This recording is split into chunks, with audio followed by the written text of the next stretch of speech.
하나님 말씀 보겠습니다. 마태복음 4장 18절에서 22절까지 말씀입니다. 마태복음 4장 18절에서 22절 제가 봉독하겠습니다. 갈릴리 해변에 다니시다가 두 형제 곧 베드로라 하는 시몬과 그의 형제 안드레가 바다에 금을 던지는 것을 보시고 그들은 어부라 말씀하시되 나를 따라오너라 내가 너희를 사람 낚는 어부가 되게 하리라 하시니 그들이 곧 그물을 버려두고 예수를 따르니라. 거기서 더 가시다가 다른 두 형제 곧 세베대의 아들 야고보와 그의 형제 요한이 그의 아버지 세베대와 함께 배에서 금을 깁는 것을 보시고 부르시니 그들이 곧 배와 아버지를 버려두고 예수를 따르니라. 아멘. 자, 오늘 이 말씀을 통해서 제자를 부르신 예수님,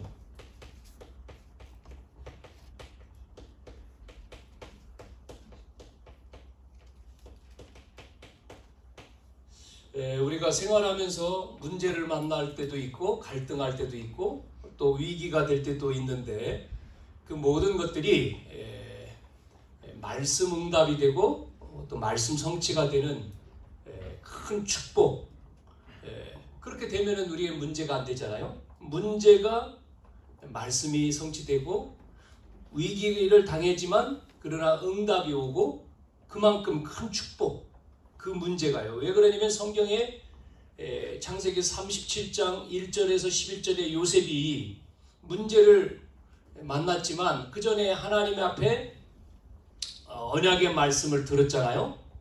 그 말씀을 요셉이 들었고 잡았는데 요셉에게 문제가 왔단 말이에요. 현실에는 형들이 노예로 팔았어요. 또 감옥에 가죠. 하나님의 언약의 말씀을 주셨는데 현실에는 문제가 생기고 현실 속에는 그 받은 말씀과 현실이 맞지가 않는 것처럼 갈등과 문제가 왔단 말이에요.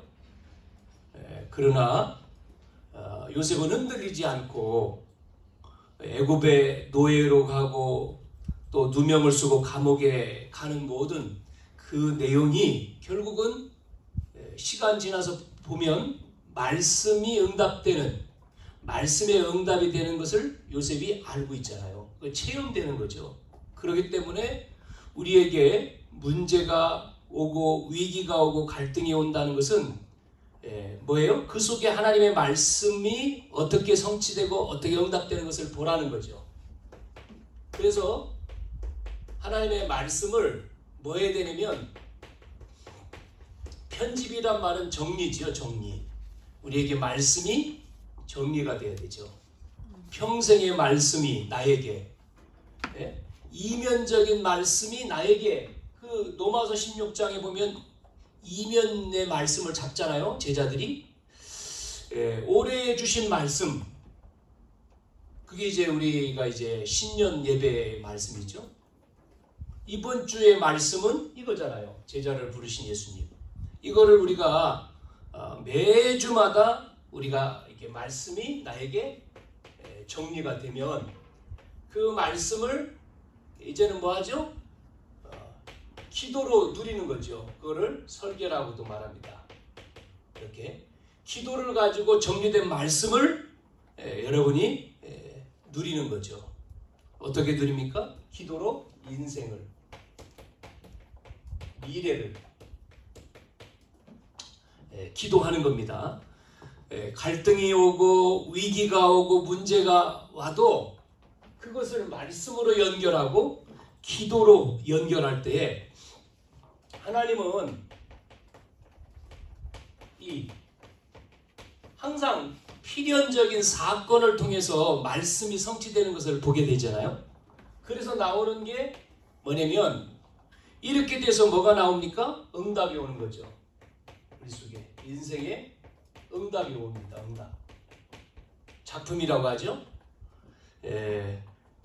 말씀이 편집되고 기도가 설계되어져서 그것이 작품으로, 그게 요셉이고 다윗이거든요. 그거를 뭐라고 얘기합니까? 편도라고 하는 거 디자인. 자, 오늘 자, 예수님이 오신 이유. 예수님이 오신 이유가 뭐예요? 보니까 17절에 읽지 않았는데요. 예수님께서 뭐라고 말하죠? 회개하라. 천국이 가까웠느니라 이렇게 합니다. 이게 뭐예요? 하나님의 나라죠. 하나님의 나라. 그것을 위해서 오셨다는 거죠. 자, 하나님의 영원한 언약이 뭐냐? 그게 하나님의 나라입니다. 영원한 언약.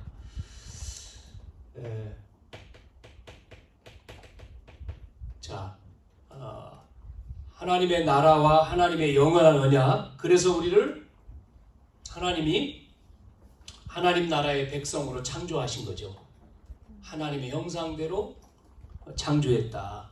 하나님의 형상대로 창조된 하나님의 백성이 하나님의 임재와 하나님의 주권과 하나님의 통치 속에서 그렇게 사는 존재죠. 그렇게 창조했기 때문에. 그러면서 뭐를 줬습니까? 복을 주셨어요. 복. 뭐라고요? 정복하고 다스려라. 에덴 동산의 8절이죠. 에덴 동산의 모든 축복을 다 주셨어요. 그래서 그 속에서 에덴의 모든 것을 마음껏 누리면서 행복하게 살도록, 그게 하나님의 나라죠. 한 가지만 약속을 한 거잖아요. 뭐죠? 창세기 2장 17절에 한 가지. 그게 뭡니까? 선악. 선악과가 언약이거든요. 하나님 나라의 법을 주신 거죠. 자, 이걸 어기면 뭐라고 얘기했습니까? 정령 죽으리라 그랬잖아요. 자, 그런데 이렇게 언약을 줬는데 보세요. 그랬는데 속아가지고요. 아담 하와가 속아서 하나님의 이 나라의 법을 깨트리잖아요. 하나님 떠나죠. 그래서 오는 거죠. 뭐가 왔습니까? 언약의 결과. 이 언제의 결과가 뭐예요? 하나님 나라가 창세기 5장 3절에 보면 파기가 됐어요. 이게 파기가 돼서 요한복음 8장 44절에 사단에게 주권이 빼앗기니까 마귀의 자녀라 그러잖아요. 그 정도가 아니고 이제는 창세기 3장 16절부터 20절에 하나님 떠난 인간에게 뭐가요? 저주와 재앙과 모든 것이 다 오잖아요. 그래서 우리가 여기 있으면 안 되기 때문에 영원한 언약을 주신 하나님께서, 하나님은 언약을 주시고 언약을 이루시잖아요. 그래서 다시 회복하는 길을 주신 겁니다. 여기서. 그게 바로 창세기 3장 15절이죠. 여자의 후손이 와서 뭐 한다고요? 사단의 머리를 깰 것이다. 회복하는, 뭐를 회복하죠? 하나님 나라를 회복하는 약속을 하신 거예요. 왜냐면 중요한 게 하나님 나라잖아요. 그래서 예수님이 오셔가지고도 얘기하는 거죠. 회개하라. 천국이 갖고 왔다. 그 하나님 나라가 임한다는 거잖아요. 자, 그래서 구약 성경은 이 하나님의 나라, 이 창세기 3장 15절 언약을 뭐 하는 거죠? 실현하는 겁니다. 실현하는 것이 기록되어 있는 거예요. 그것이 실현되어지는 내용입니다. 쭉 다. 창세기 12장 누구에게요? 아브라함에게. 아브라함아, 그래서 너는 본토 친척 아비 집을 떠나라. 내 씨로 말미암아 천하 만민이 복을 얻을 것이다. 그러니까 아브라함의 씨, 아브라함의 가라고 하는 땅에 뭐가 임한다고요? 이 하나님 나라. 이 창세기 3장 15절에 성취되는 그 땅으로 가는. 그래서 창세기 49장 8절에서 10절에 보면 누구죠? 아브라함, 이삭, 야곱에서 야곱의 12아들 가운데 누구를 통해서요? 유다 지파를 통해 가지고 누가 오죠? 이 3장 15절 메시아가 오는 거죠. 네? 이걸 약속하잖아요. 출애굽기 3장 8절에 이제 이스라엘 백성이 노예로 오랫동안 있었는데 누굴 불렀어요? 모세를 불러가지고 그 땅으로 가라는 겁니다. 네 백성을 애굽에서 있지 말고 그 땅으로 가라. 모세에게 가라고 하잖아요. 여호수아 1장 2절에 또 모세가 죽은 다음에는 여호수아에게 또 가라는 거예요. 계속이요. 그래서 가나안 땅 들어왔잖아요. 이 가나안 땅에 들어왔는데 언약을 또 놓쳤어요. 이스라엘 백성들이. 그래서 14대의 사사가 지나고 이제 왕을 뽑는 왕정 시대에 들어갔는데 첫 번째 왕이 사울 임금이죠. 근데 사울 임금은 이 언약을 이을 자가 아닙니다. 왜냐면 사울 왕은 베냐민 지파잖아요. 그러면 유다 지파는 누구죠? 유다 지파가 누구예요? 다윗이에요. 다윗. 그래서 다윗을 통해서 다윗을 그래서 왕으로 세운 거죠. 유다 지파인 다윗을. 이게 사무엘하 7장 8절에서 16절에 그게 다윗이 두 번째 왕이 되는 거예요. 그러고는 이제는 다윗을 통해서 왕을 되고 그 아들 솔로몬 이후에 나라가 또 두 쪽으로 갈라지지 않습니까? 그래서 북이스라엘, 남유다 이 분열돼 가지고요. 아들들이요. 그러면서 북쪽이 무너지죠. 아수르를 통해서 망하고 두 번째 바벨론을 통해서 남유다가 또 망해요. 그래서 포로로 끌려가요. 이래서 에레미야 29장 10절에 보면 뭐가 나오죠? 이스라엘 백성들이 이렇게 바벨론의 포로로 끌려갔다가 몇 년 만에요? 70년 만에 회복되어 돌아오는 걸 얘기합니다. 어디로요? 약속의 땅으로. 왜냐면 이 메시아가 와야 되기 때문에 그게 구약이라니까요. 구약은 그래서 이 언약을 실현하는 여정이에요. 자, 그러면 잘 보세요. 신약은요. 이 신약은 뭐죠? 이 언약이 뭐가 되는 거죠? 신약은 이루어지는 거죠. 성취가 되는 겁니다. 그래서 그분이 오신 거예요. 여러분, 복음이 뭡니까? 복음은 요거죠. 창세기 3장 15절에 약속하신 누가요? 여자의 옷은. 그분이 누구죠? 하나님이에요. 그리스도가 오셨는데 그분이 누구냐? 이름이 예수다. 그거를 설명하는 거죠. 실현되고 이게 실현을 시키고 이제 이루어지는 거예요. 성취. 그래서 사복음서를 보면 자, 우리가 지금 마태복음을 보지 않습니까? 마태복음은 예수님이 누구로 말하죠? 마태복음은 왕으로 오셨다는 거잖아요. 왕, 임금. 마가복음은 종으로 설명합니다. 예수님을 종으로 오신 하나님. 누가복음은 인간으로 오셨다. 인간. 그리고 요한복음, 우리가 요한복음 봤잖아요. 요한복음은 그분이 하나님이다. 즉 사복음서는 누굴 설명하는 거죠? 그리스도로 오신 분이 바로 누구예요? 예수다. 이걸 말하는 거예요. 이걸. 그렇죠? 예수님이 바로 하나님이다는 거죠. 그래서 마태복음 우리가 1장에 1절에서 17절 족보를 봤잖아요. 쭉 계보, 대열. 우리가 이 대열에 들어왔다. 그리고 이제 18절부터 마태복음 1장 18절부터 25절까지는 동정녀 탄생, 임마누엘. 지난번에 임마누엘 축복이었잖아요. 자, 그러면서 3장에는 마태복음 3장은 예수님이 세례받는 내용입니다. 세례 요한한테 세례를 받잖아요. 이 세례의 의미가 교회에서 왜 세례를 줍니까? 이 세례라고 하는 것은 예수님 머리에 세례를 줬다는 것은 아담 이후, 원죄 이후에 인간이 받아야 될 모든 저주를 누가 가지고 하는 거예요? 그 머리에다가 뒤집어 씌우는 거잖아요.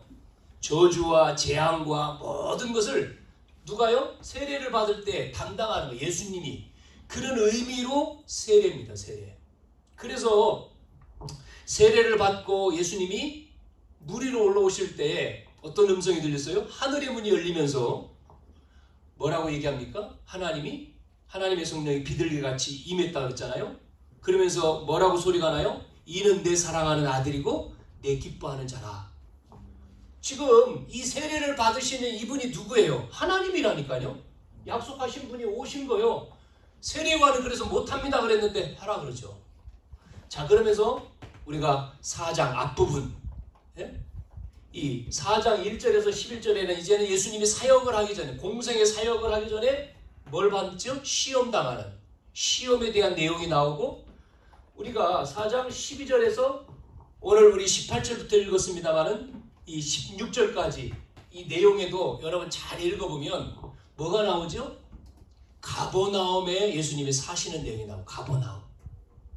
이 가버나움에 사시는 이 말씀도요, 가나안 정복에, 가나안 땅에 들어갔잖아요, 이스라엘 백성이. 가나안 정복 이후에 이 갈릴리라고 하는 이 지방은 이 땅을 분배시킬 때에 갈릴리 지방이요, 아셀, 납달리, 스볼론, 이사갈 이 네 지파로 분배될 때 거기에 있는 거거든요. 그래서 이사야 선지자의 말씀을 이룬다 이렇게 나오잖아요, 성경에 보면. 15절, 14절 이 말씀을 보면. 그러면서 예수님이 갈릴리에 있는 가버나움에 사시게 된 것은 이사야 선지자의 말씀을 이룬다. 이사야 선지자 뭐라고 말씀했죠? 이사야 9장 1절 2절에 그 말씀이 나오잖아요. 그 말씀이 성취가 되는 거죠. 예수님이 갈릴리 가버나움에 오셔서 사는 것이 그 말씀 성취란 말이에요. 그러니까 예수님이 갈릴리에 오시기 전에 이 땅은, 지금요 이 땅은 16절 보세요. 4장 16절 어떻게 써 있습니까? 이 갈릴리 땅은 흑암에 앉은 백성, 사망의 땅, 그늘에 앉은 자들. 그런데 예수님이 오셔가지고는 흑암에 앉은 백성이 큰 빛을 보고 사망의 땅과 그늘에 앉은 자들에게 빛이 비쳤다. 그러니까 사망이고 그늘이고 소망이 없고 무너진 상태, 죽음의 상태, 절망의 상태에 고통당하며 사는 이 땅에 뭐가 왔어요? 예수님이요. 빛이 오니까, 빛 대신 예수님이 가버나움에 사시기 때문에 뭐가요? 이게 만들어지는 거예요. 하나님 나라가. 사단의 나라가 무너지고 하나님 나라로 바뀌는 거예요. 여러분, 나라 그럴 때 세 나라지 않습니까? 우리가 살고 있는 이 세상 나라. 그 다음에 이 세상에 사는데 하나님 떠나버리니까 이렇게 하나님 형상대로 지음받은 인간이 하나님을 떠나서 사단에게 형상을 잃어버리고 이 세상 나라에서 사단 나라가 됐잖아요. 여기에 뭐가요? 하나님 나라가 임해야 되는 거예요. 이게 구원받은 거죠. 천국이죠. 그래서 천국이 가까웠다 그러는 거죠. 자, 골로새서 1장 13절 14절에 보면 하나님께서 우리를 흑암의 나라에서 건지사 그의 사랑의 아들의 나라로 옮겼다. 하나님 나라를 말하는 거죠. 그러니까 우리에게 이 빛 대신 예수님이 들어오시는 순간 우리는 죄와 사망과 지옥 저주의 권세에서 우리가 해방됐잖아요. 우리가 하나님의 나라가 그래서 예수님이 오신 이유가 이거라니까. 하나님 나라. 무슨 나라요? 하나님 나라. 사단의 나라가 무너지고 하나님 나라. 이거가 이 신약의 이 말씀이 성취가 된 거예요. 그래서 신약 성경이 성취인데 특히 사복음서. 그러면서 사도행전은 뭐죠? 완성입니다. 완성. 실현해서 성취해서 이제는 완성되는 거예요. 그래서 사도행전 1장 1절에서 11절에 제자들을 감람원에 불러가지고 40일 동안 하나님 나라에 대해 설명하시잖아요. 그러면서 마지막으로 무슨 말씀을 주셨어요? 1장 8절에 성령이 임하면 너희가 권능 받고 땅끝까지 증인된다. 이 하나님 나라를 뭐 한다고요? 하나님 나라에 증인된다. 그 말씀을 하셨죠. 자 그러면 이 마태복음에 대해서 오늘 얘기해야 되니까 이 예수님의 공생애를 보자고. 공생애.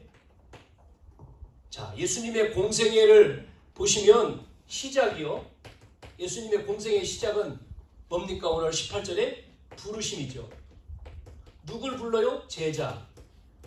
제자들을 불렀다 그러잖아요. 18절에. 누굴 불렀어요? 여기 보니까 제자 18절에 갈릴리 해변에 다니시다가 두 형제 베드로 또 그 안드레, 그 다음에 누굽니까? 베드로라는 시몬과 그의 형제 안드레, 안드레를 부르시고 또 부른 사람이 또 누가 있습니까? 그 다음에 세베대의 아들 야고보, 또 그 형제 요한, 이 사람들을 먼저 불렀어요. 근데 이 제자들을 보니까 전부 다 갈릴리 어부들이요. 갈릴리가 어떤 동네입니까? 눌리고 절망 속에 있고 어둠 속에 있고 힘이 하나도 없는 그런 무식하고 무능하고 실패한 그런 사람들을 예수님이 부르셨다니까요. 제자로. 베드로, 야고보, 요한, 안드레 이런 사람들을 부르셨어요. 이게 시작이요. 부르셔가지고 이제 이 사역의 과정을 보니까 어떻게 합니까? 이들을 부르셔서 뭐 하죠?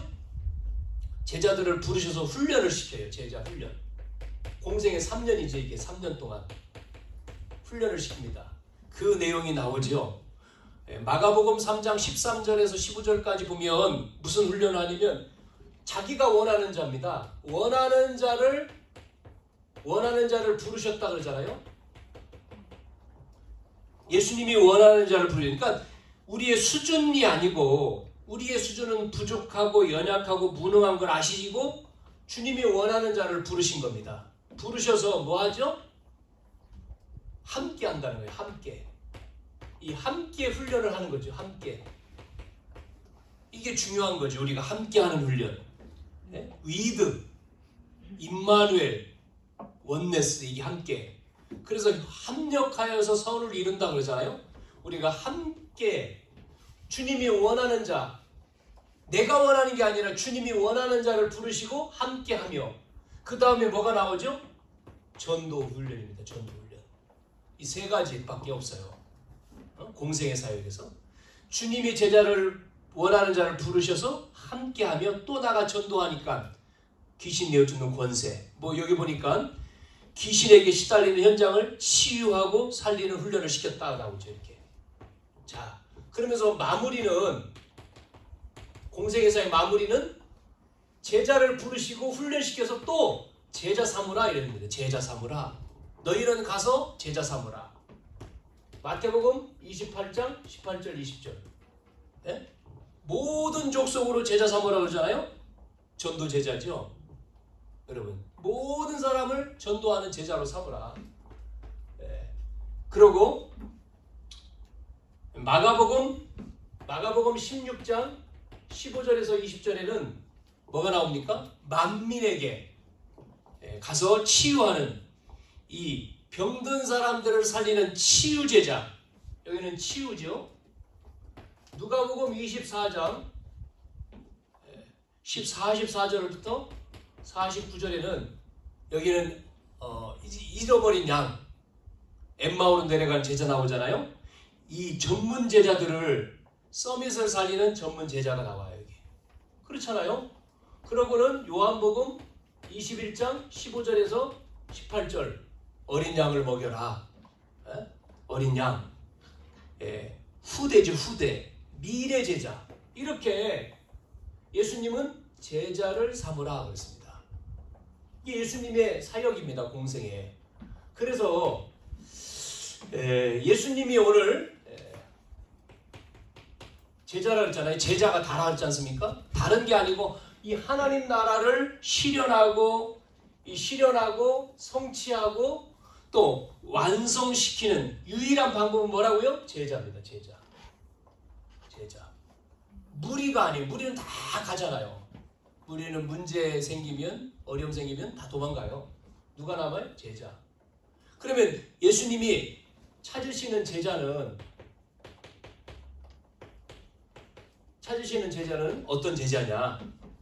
그걸 봐야 되겠죠? 오늘 19절에 보니까 예수님이 찾으시는 제자는 예수님을 따라가는 제자입니다. 누굴 따라가요? 예수님을 따라가는 제자. 나를 따라오너라 그러지 않습니까? 19절에 나를 따라오너라. 내가 너희를 사람 낚는 어부가 되게 하리라. 따라가면 돼요. 누굴 따라가요? 예수님. 내 수준 가지고는 못 따라갑니다. 그러니까 여기 우리가 예수님을 따라가려면 어떻게 해야 되죠? 어떻게 해야 되죠? 갈라디아 2장 20절.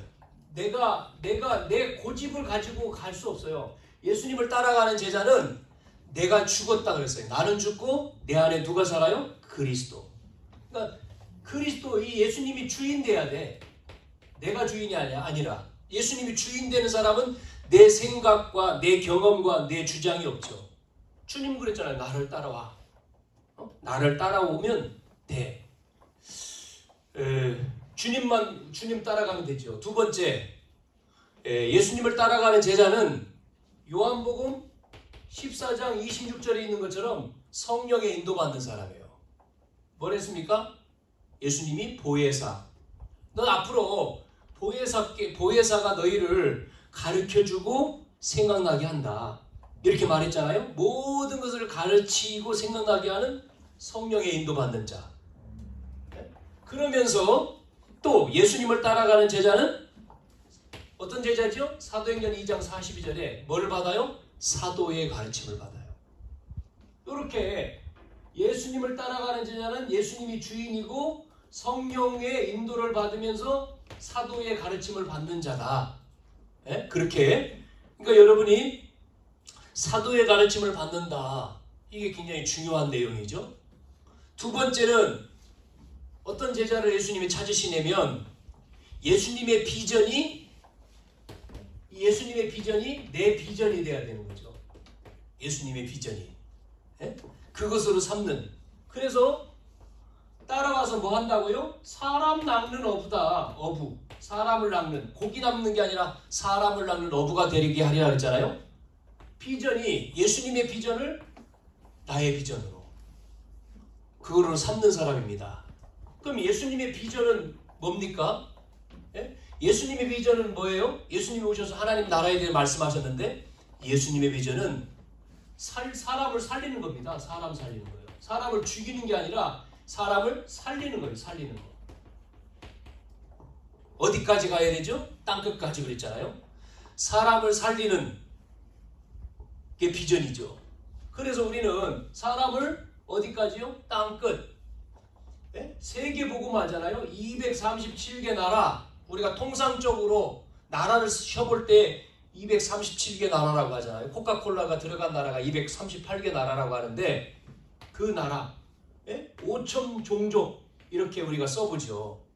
통상적으로. 사람을 살리는 그게 비전이에요. 두 번째 비전은 뭐냐면 예수님의 비전이 나의 비전이라 그랬잖아요. 그 사람이 쓰임받는다 그랬잖아요. 그러니까 이 두 번째 비전은 뭐냐면 예수님의 비전을 나의 비전으로 삼는단 말은 사람을 살리는 게 예수님의 목적이었기 때문에 예수님의 비전이 나의 비전. 그 말은 교회에 누구죠? 내가 있는 이 교회의 목회자의 비전이 내 것이 또 통해야 되겠죠. 이렇게 목회자의 비전과 통하는 것을 말하는 거예요. 통하는 자. 그 사람이 쓰임받는다. 여러분이 이렇게 제자를 부르셔서 주님이 쓰시려고 하는데 여러분 예수님을 따라가는 제자로서 그 비전을 같이 그래서 기도가 통하고 뭐가 통한다고요? 말씀이 통하고 기도가 통하고 그래야 되잖아요. 그냥 안 통하면 불통하면 안 되잖아요. 그래서 우리가 기도하는 거고 우리가 은혜를 받아야 되는 거죠. 마지막 세 번째는 그래서 뭐 하라고요? 20절에 보니까 따라오라 그랬고 20절에 보니까 그래서 그들이 그물을 버려두고 예수를 따라갔다. 21절에 또 형제들이 나오고 22절에 보니까 배와 아버지를 버려두고 예수를 따랐다. 이게 뭐예요? 대가를 지불했어요. 대가를 기꺼이 지불했다니까요. 대가를. 그럼 어떤 대가입니까? 여기 보니까 예수님이 불렀어요. 부르니까 이들이 뭐를 버려뒀다고요? 중요한 그물. 또 뭐요? 배. 자기 아버지까지도 나오는 대로 22절에는 그렇게 말했죠. 그들이 배와 아버지를 버려두고 예수를 따랐다. 그러면 이렇게 그물과 배와 아버지를 버려두고 따랐다는 얘기는 뭐지? 한마디로 말하면 왜 따라갑니까? 대가를 지불하고 가치를 안 거죠. 가치. 그물을 따라가도 되는 가치. 그러니까 가치를 발견한 사람은 그물과 배와 아버지를 버려두고 따를 수가 있는 거죠. 그래서 누가복음 9장 23절에 뭐라 했습니까? 자기를 부인하고 날마다 십자가를 지고 나를 쫓아라 그랬잖아요. 여기에 열왕기상 19장 21절에 보면 엘리야가 엘리사에게 나를 따라오너라 할 때 엘리사도요, 조금만 있다가요 선생님, 내가 이거 다 하고요, 농사 다 짓고요, 그렇게 안 했어요. 코렐 때에 이 엘리사는요 어떻게 했습니까? 지금 자기가 타작마당 뭐 엄청나게 넓은 경작을 하고 있는데 이 모든 걸 전부 다 어떻게 해요? 다시 돌아갈 수 있는 길을 차단, 그걸 전부 다 불태워버리잖아요. 우리가 인간적으로 생각하면 왜 불태워 팔지? 아니면 남 주지? 무슨 얘기죠?